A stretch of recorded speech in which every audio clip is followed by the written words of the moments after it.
Well, good morning, everyone, and I appreciate you joining me for another one of these update press conferences, or whatever we're going to call it, in terms of what's happening in Washington.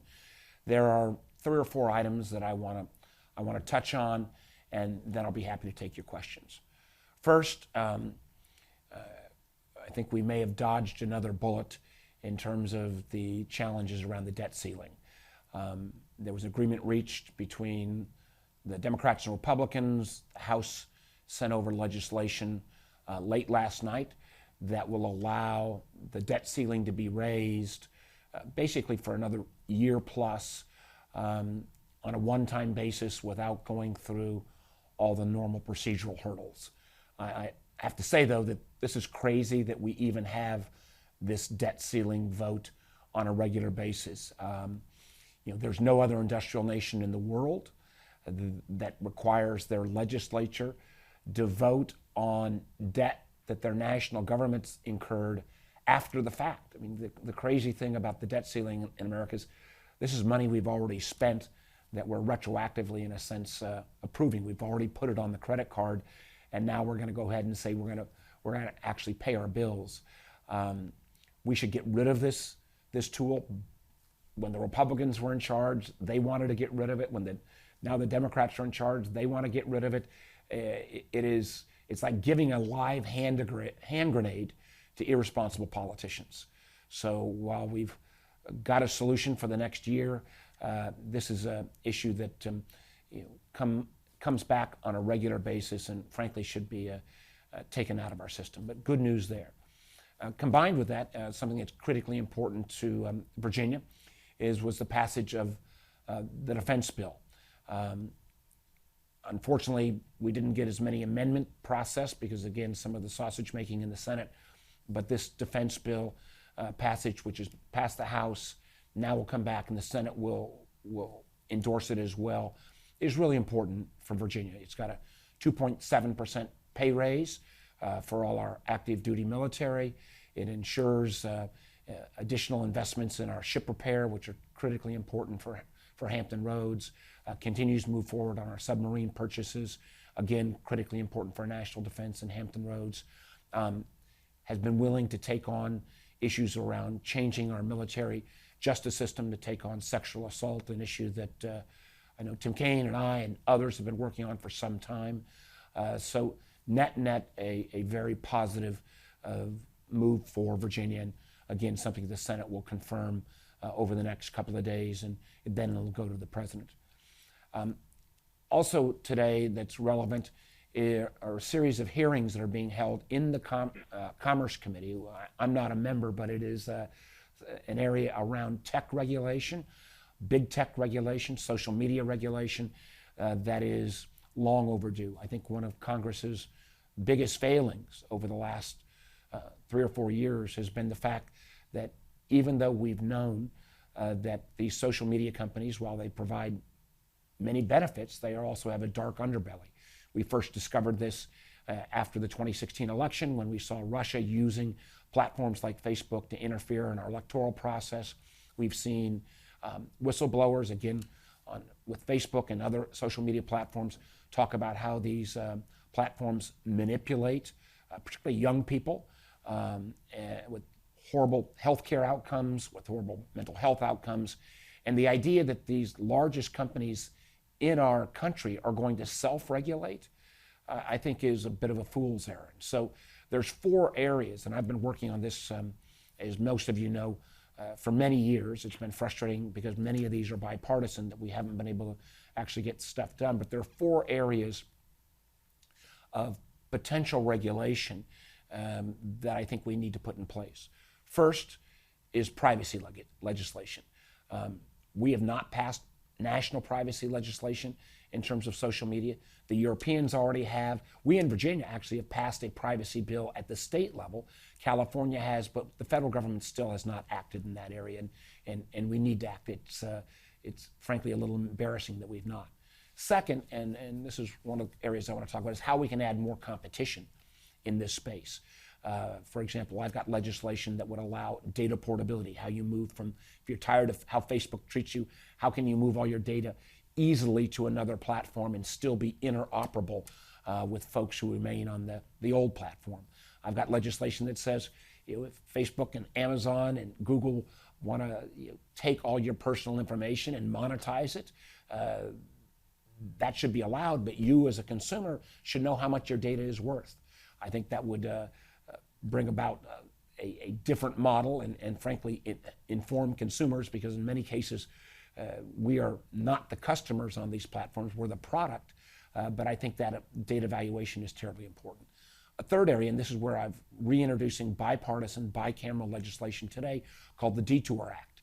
And this is to try to prevent some of these social media platforms from using the tools to basically suck you in, where you see a big, bright, shining thing said, I agree, and you can't opt out of many of these services. This has been a problem with Facebook. It's been a problem with Instagram. The whistleblower recently talked about, particularly young girls, how they are oftentimes manipulated by some of these sites. This Detour Act would prevent that type of manipulative behavior taking place. The other two areas, one is the so-called Section 230, how you look at content moderation on social media. I've got, again, legislation called the Safe Tech Act that would basically say if in the real world there is an act that is illegal, whether it be bullying or harassment or civil rights violation, or frankly, having paid advertising that is selling cons or manipulative, things that would be prevented if it was on television, for example, you ought to not be able to get a free pass if you're one of these social media platforms with under what's called Section 230. So content moderation is a third area. And the final area is there's a series of bills around basic antitrust that say these platforms have just got too big and some of the business models need to be changed. And I've been working with some colleagues on, again, bipartisan basis on that as well. So there is going to be activity in the Commerce Committee today, but I do think this is an area where it's long overdue to put some guardrails in place. And then finally, I did want to mention, particularly for my friends in Southwest, that I was very disappointed that the initial request for FEMA assistance for individuals who are victims of the Hurley flooding in Buchanan County got turned down. Too often, rural communities, I don't think, get a fair shake from FEMA. So while I've joined with letters with other members of the congressional delegation to FEMA to urge them on the appeal to get those resources to Hurley, I've also made personal calls to the FEMA director, to the FEMA regional director, making the case that Hurley, this community, where they experience $6 to $7 million of damage in just plain residences and small businesses, ought to get relief. I say that particularly because I can still remember in my first month as governor, literally 20 years ago, Hurley experienced a similar flood, and we had challenges even then getting appropriate FEMA reimbursement. So another issue that I know is more localized, but raises a bigger question about how we make sure that FEMA does not discriminate against disasters in rural communities. So that's a little bit of an overview on where we are standing as we go into these last couple of weeks before the holidays. But I'd be happy now to turn it over to, I'm not sure whether who's going to be moderating on my end, but I'd be happy to take any of your questions. I'll take questions. Our first question is going to be from Paul Hess with WCYB.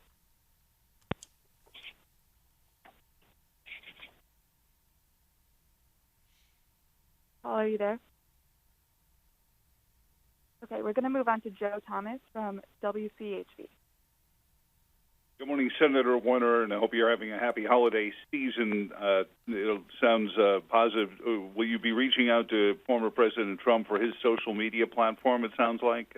Kidding. But I do know that I did read the fact that we had some challenges.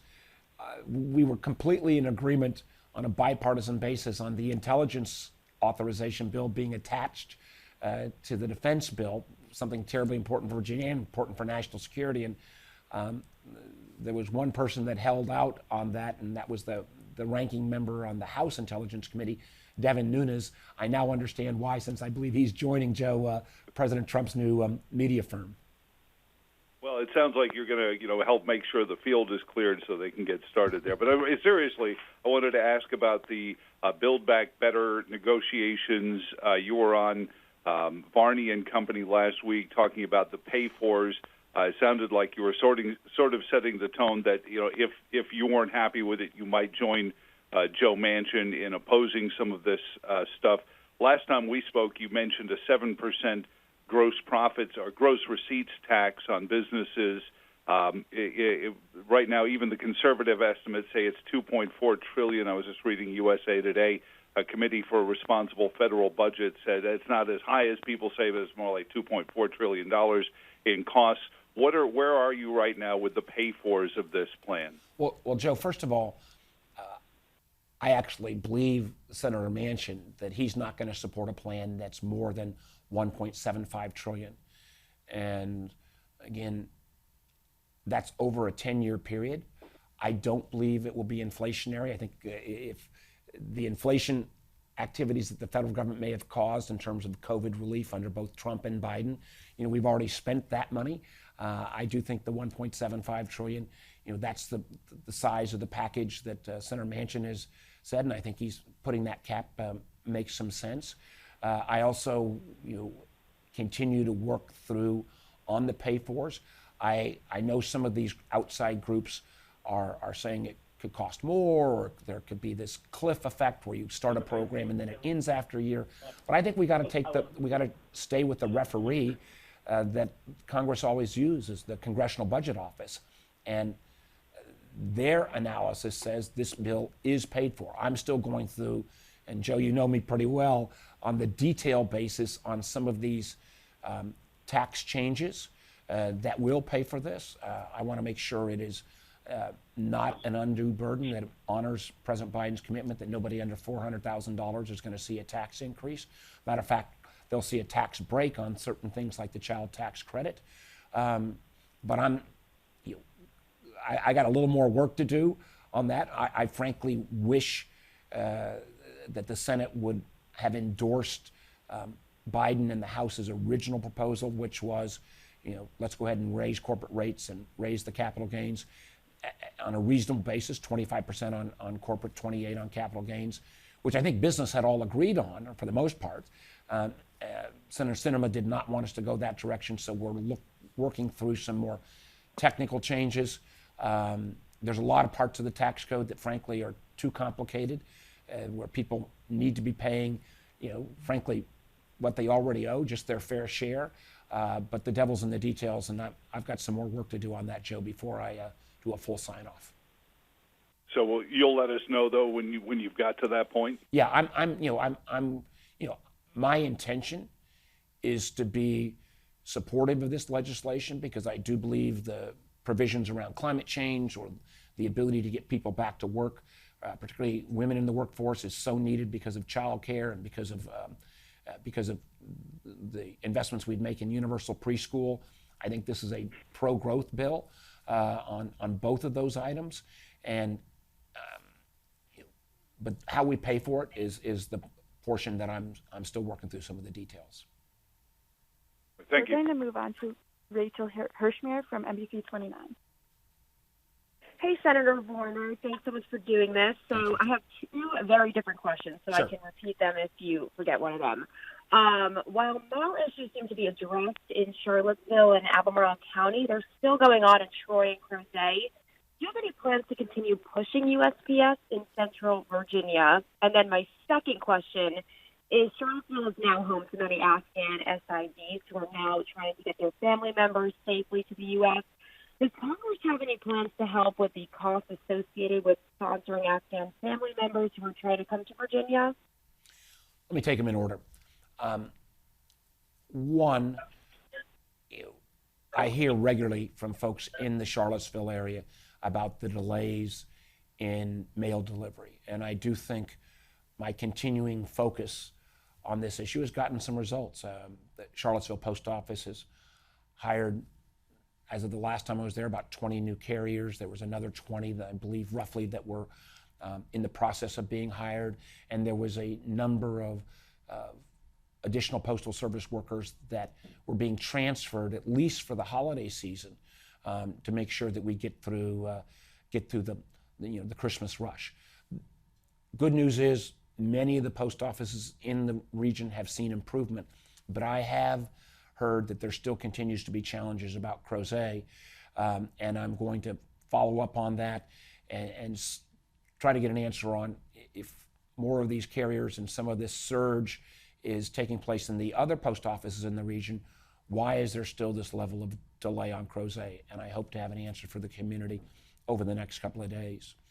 On the question of Afghanistan resettlement, taking those individuals who worked with our troops and our forces in Afghanistan and making sure that they have a pathway to come to the United States with their families so that they're not become victims of the Taliban. We initially thought there'd be about 60,000 of these individuals.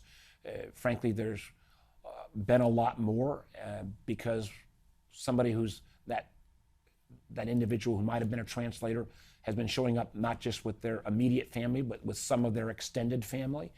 And that's proven to be a bit more of a challenge. We've done a lot of processing of these individuals in Virginia, at Fort Pickett, at Fort Lee. Initially, that operation at Fort Lee's been shut down, up at Quantico, up in northern Virginia.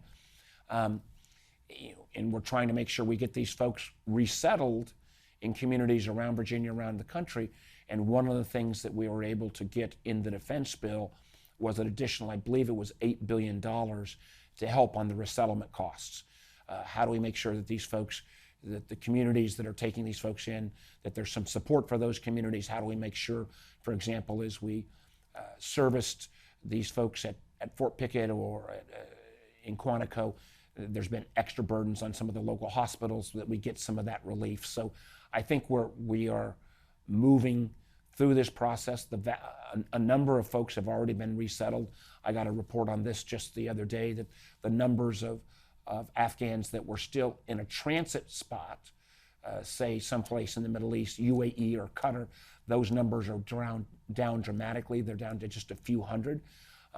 Obviously, there may be still some folks, and this is one of the challenges that I don't think people fully appreciated. There were a lot of Afghans, and there were even certain Afghan dual citizens that even after the Taliban took over, didn't identify themselves to the U.S. Embassy. I mean, the U.S. Embassy does not keep a count in any country, Afghanistan, France, Britain, Brazil. They don't keep a count of how many Americans there are in each country.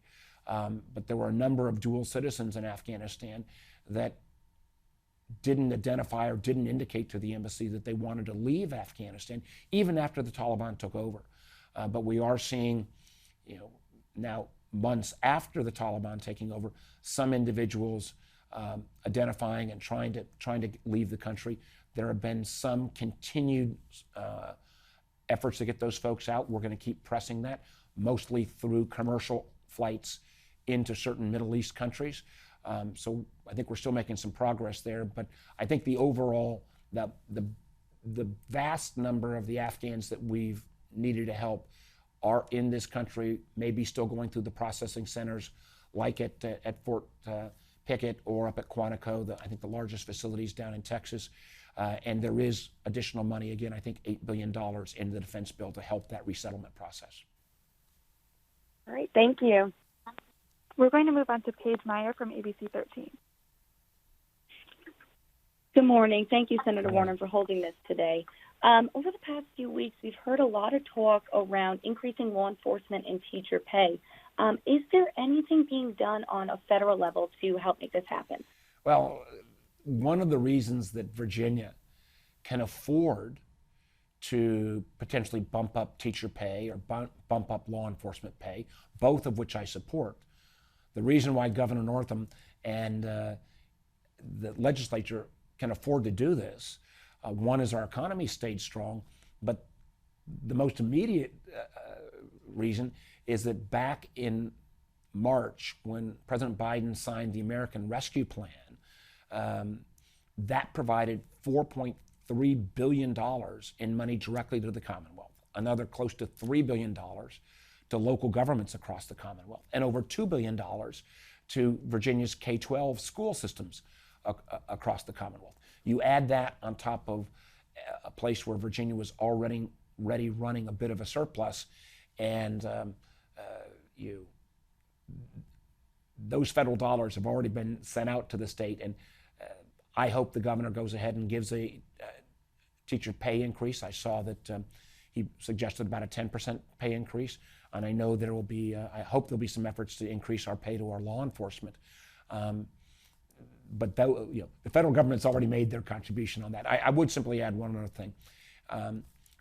I think we need to do more with these one-time dollars to make sure that from parents and students, it's been a tough road for anybody that's been involved in school over the last 18 months. COVID has been a real challenge. And we need to make sure these dollars not just go to teachers, but also go to making sure that there's programs in place to make up for the learning loss that's taken place. I think we also need to make sure we listen to parents very carefully. I think for any parent, no matter where they've lived in Virginia, it's been a real challenge to have your kids home last year with COVID. We got to make sure we keep our schools open. But shoring up support for parents and shoring up support for those students who've had some learning loss, that needs to be a top priority for the state as well. And I hope a use of the federal dollars that came forward in March of this year. Great. Thank you so much. We're going to go back to Paul Hess with WCYB. Thank you, Senator, for your time today. My question is actually, it's more of a comment. It's concerning the appeal for FEMA for individual assistance for Hurley flooding victims. And, in the original letter, the denial letter, the FEMA indicated that it was not of such a severity or magnitude to warrant the designation of individual assistance. And I just wanted to comment, if they've seen the devastation down there, how did they even come up with that kind of statement? Yeah, Tom, I was frankly offended by that comment. I think Hurley and Buchanan counties looking at $6 to $7 million of loss, a number of homes close to being destroyed. And thank God for the local community. I think the United Way and others have raised, getting close to $1 million. And there's a whole lot of folks that are showing up as volunteers to help, rebuild some of these homes. And over the long haul, one of the things that's come out of the infrastructure bill, there's a lot of additional what's called resiliency money that can be put in place for a permanent fix so that we don't get this flash flooding that takes place when you have a big rain. And again, this is not the first time in Hurley. I remember when I went back in 2002 when we had a similar flooding event. But this FEMA approach where they say to these rural communities, you didn't get to a high enough level of harm, they oftentimes do that as a percentage of homes hit on a size of a community. And I think sometimes that measurement tool doesn't make any sense. If they then look at the whole overall county or the region, it may not hit that percentage. But when you look at what's happening in Hurley itself, the long-term resiliency fixes aren't going to do much good if the community of Hurley can't rebuild right now. And if we can't step up and help those neighbors in need, those fellow Americans in need, shame on us. And that's the kind of personal appeal that I made. And I actually sent some of the stories to the FEMA director talking about how much the community has been disappointed that FEMA's not been there, how much the local communities kind of rolled up their sleeves to help. But I'm gonna stay on this. Again, I don't know what the appeal results are going to be, but I made as strong a case as possible. And one of the things I think I want to look at least is, can we, on a going forward basis, change some of the criteria for these reviews in smaller rural communities? Because I can tell you from a variety of times when I was governor, I felt smaller communities didn't get a fair shake from FEMA. They would get the kind of structural relief at the governmental level, but they wouldn't get the individual relief that the homeowners and the small businesses really need. And again, I was offended. Let me just say one. Let me just one last thing. I'm like, Tom, I agree with you. I was offended by that comment from FEMA. Go ahead. What's next? Amy? All right. Amy Thanks, Nelson, Senator Warner, for taking our questions. Yes, sir. Thank you for taking our questions. The last monthly payment for the expanded child tax credit is in just a couple of days. So I wondered if you could reflect on the impact that it had for Virginia families this year, and then also what you might expect to see in January if or when it's no longer available. Well, I mean, this has been one of those things that was, as you know, was included in the March bill, the so-called American Rescue Plan. And the idea of a child tax credit, which based upon the data would cut childhood poverty in half in this country. And we have, because we don't have this kind of support, much higher child poverty in America than, frankly, most other European countries, because most European countries have that kind of child support. And making it actually a payment so that you didn't just get it back when you file your taxes, but it would actually come to you directly, has been a real relief to a lot of families. I think we did a pretty crummy job of publicizing that, or informing Virginians. I know that I even got some folks calling saying, we got this check, but thanks, but why? Because I think we did not a very good job of informing folks. But the childhood tax credit that came forward was only for the balance of this calendar year of 2021. So as you know, the last payment goes out December 15th. That will help families, I think, get through the holidays. The next payment was scheduled to come forward on January 15th.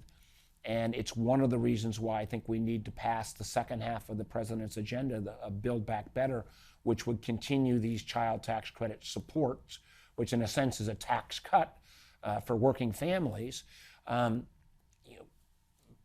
in January and beyond. And it's one of the reasons why I hope we can still get this legislation done this year. I know some of my Democratic colleagues are willing to postpone that a little bit, but this will be the real world change that Virginia families will feel in the middle of January if we don't get this bill done this year. Thanks for raising the question too, Amy. Our next question is going to be from Mitchell Miller from WTOP. Hi, Senator. Thanks again for joining us. Just a quick follow-up in connection with social media issues. As you know, this is one area where there is bipartisan support to bring pressure on these social media companies. Do you think enough pressure is being brought to bear? And what would you like to see so that we get beyond just basic general pledges from the heads of these companies when they appear before Congress? Mitchell, great question. First of all, I think it is totally irresponsible of us in Congress to not step up and put some guardrails in place. The idea that we're going to rely on the goodwill of these CEOs to sometimes make changes in their business models where they're making literally billions of dollars and they're going to somehow change on their own, doesn't make any sense to me. And I get frustrated at times because some of these companies, I know, for example, Facebook advertises that they'd be happy to do data portability, or they'd be happy to make some changes in Section 230, which would deal with content moderation. I think we need to hold them to their commitments. And it's not just Facebook, it's Twitter, it's obviously Instagram, which is part of Facebook, it's YouTube, it's Google. A lot of these companies, we need to hold them to it. And I've been disappointed that there's not been a focus. I'm not on the committee of jurisdiction, but they've not moved a bill out of committee. I hope they're getting closer to it. I've been frankly disappointed that the Biden administration has not come forward with a tech agenda that says, here's what they would push. Once we get a bill out of committee, we're still going to have to work through getting the details right on this is really important. And as somebody who put out extensive white paper with literally 27 different ideas about 3 years ago. Some of those ideas I think are still great. Some of them probably need some changing. We're going to need some, discussion back and forth. But it really has been pretty irresponsible that Congress hasn't acted. And as you said, this is not something that's partisan. Virtually all the legislation that I've talked about, and I've got 5 or 6 bills, are all bipartisan. I think there's just been a reluctance from the leadership in both parties to actually have this moved because, frankly, these big companies have a huge amount of influence, and I sometimes wonder whether their advertising saying they're willing to see some regulatory changes take place is in reality the real position. And I guess again, one last point on that. Just after we've seen the testimony of that Facebook whistleblower, kind of laying out in detail the manipulation that takes place of so many folks who are on Facebook, particularly young girls, and the effect it's having on their lives, and whether that's leading towards anorexia, whether it's leading towards other paths where literally their health is being affected. We got to get off the dime, and I'm happy to work with any member of Congress, Republican, Democrat, conservative, liberal, to get this right. We owe it to our kids. We owe it, frankly, to the future. And one last comment I just want to make on this is, we kind of allowed social media to move forward for a decade plus, because without any guardrails. It was new. We didn't know the full ramifications. Now we're kind of chasing the technology. It's so much further ahead of where the regulations are. And there's a lot of good things that have come from social media, but there's a dark underbelly. What I hope we don't do, if we think that the changes brought about by social media are significant, they are tiny compared to the changes that are going to be brought about by artificial intelligence. Artificial intelligence, AI, has an ability to change everything in our life. That area is rushing ahead at, frankly, probably 10 times the speed of the development of social media. We ought to be putting in place at least some ethical and I think at the end of the day, some level of regulatory standards around artificial intelligence. Or if you think the problems we've seen on social media are great, when we suddenly have computers reaching their own conclusions based upon analysis of big data that leads to artificial intelligence and making decisions about our lives that we as human beings may not have much input into, that's a pretty scary future. And while there are benefits of AI, we ought to be spending a lot more time thinking about some of the guardrails. And matter of fact, former Secretary of State Henry Kissinger and former CEO of Google, Eric Schmidt, have just written a book, and I was with them 2 nights ago on this subject. They will acknowledge as well, a lot of big upside out of this, but we need to make sure that we think about this from a moral, ethical, and I believe legal standpoint as well going forward. Sorry for the long answer on that one, Mitchell. No, thank you. Our last question will be from Mike Gooding with 13 News Now. Hi, Senator. Hey, Mike. NDAA question for you. Sure. As we're speaking right this second, Senator Gillibrand is having a news conference. She complains that the NDAA has been gutted when it comes to the provision of taking military sexual assault cases out of the hands of commanders and putting them in the hands of an independent special victims judge or prosecutor. She's very disappointed. I assume you're probably disappointed with that too. Well, listen, this was, Mitchell, Mike, this is an area where Senator Gillibrand's been on this issue, and I have a lot of respect for 6 or 7 years. In the first 3 or 4 years, I said, let's give the military a little better chance to clean up this problem.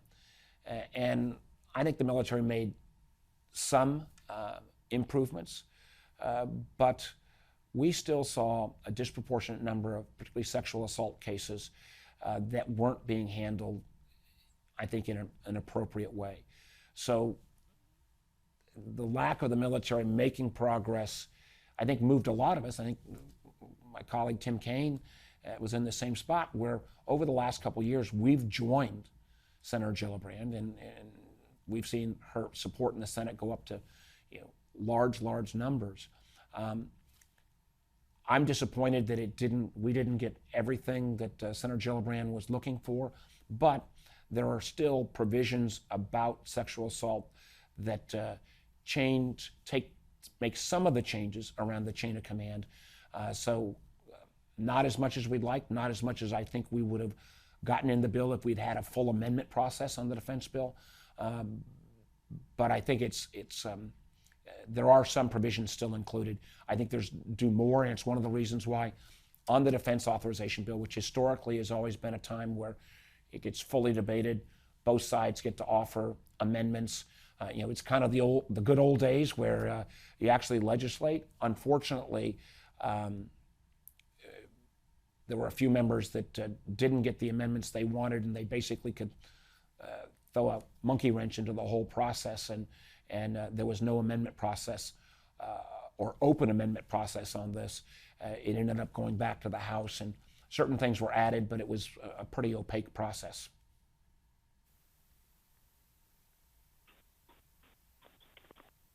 That was our last question, so we can wrap up now. Well, thank you, everybody. Again, I'm sure we'll get another shot to do this before the holidays. I hope everybody celebrated Hanukkah, had a great Hanukkah season. Those who celebrate Christmas, hope you're going to have a good Christmas season. Happy holidays for everyone.